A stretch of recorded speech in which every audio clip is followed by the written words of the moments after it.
Batman ilimizin karşılaştığı en ciddi sorun olarak ilimizin başarı seviyesinin Türkiye ortalamasının çok altında olmasıdır. En son açıklanan LGS sonuçlarına göre Batman'ın 72. sırada yer alması hak etmediğimiz bir sıralama olmuştur.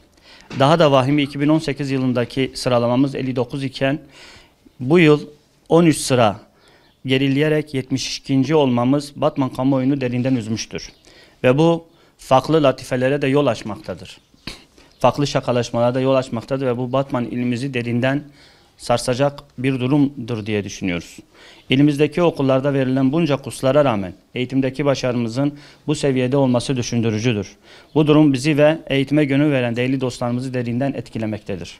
Bu konuda önümüzdeki yıl için gerekli tedbirlerin alınması, başarı odaklı çalışmalara hız verilmesi, etkili kararlar alınması ve ivedilikle bu kararların uygulamaya konulması gerekmektedir.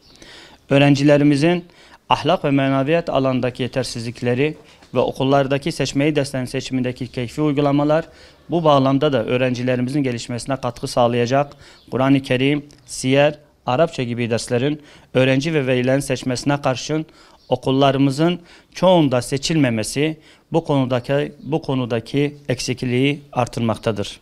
Oysa ki ahlak ve maneviyat bizim için en önemli marka haline gelmelidir. Ahlak ve maneviyatı öncelik almayan bir eğitim sistemi, eğitim seviyesinin de 72. sıralara düşmesi de kaçınılmazdır. 59. hükümetimizden bugüne tüm AK Parti hükümetlerinin bir projesi olan maliyeti ülke bütçesinde ciddi yer almasına rağmen okul kitaplarını evlatlarımıza karşılıksız dağıtan hükümetimize bu vesileyle tekrar teşekkür ediyoruz. Yalnız hükümetimiz ve Milli Eğitim Bakanlığımız sadece dağıtmakla yetinmemeli. Bu kitapların çocuklarımızın geleceğine ışık tutmasını, bilgilerini ilerletmelerini, öğretimlerine katkı sağlanmasını temenni ediyoruz. Sadece bir matbu evrak olması çocuklarımıza ve bütçemize sadece yük olmaktadır. Maalesef bunun en güçlü kanıtı kitapların yetersiz ve atıl kalmasıdır. İlk okuldan liseye tüm öğretim kademelerinde yardımcı kitap bahanesiyle çocuklarımız, okullarımız, öğretim yılımız panayır haline gelmektedir. Bir pazar haline getirmektedir. Bu durum birçok ailemize ekonomik sıkıntıyı da beraberinde getirmektedir.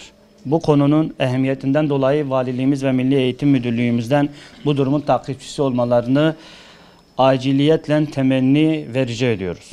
İlimiz okullarında yaşanan öğrenci taşımacılığını yapan özel servislerin gereğinden fazla öğrenci bindirmeleri, öğrencileri zamanda okulda yetiştirmemeleri, yüksek müzik dinlemeleri, ahlaka uygun davranışlarda bulunmamaları, şoför arkadaşlarımızın bu davranışlarını gözden geçirmelerini, okul yöneticilerinin yetki kaynaklı yeterince müdahale edememeleri, yapılan şikayet ve cezaların caydırıcı olmaması ve benzeri mevzuata uygun hareket etmemeleri de büyük aksaklıklara, büyük sorunlara sebep olmaktadır. Tüm yetkililerimizi bu konuda da aciliyetle göreve çağırıyoruz.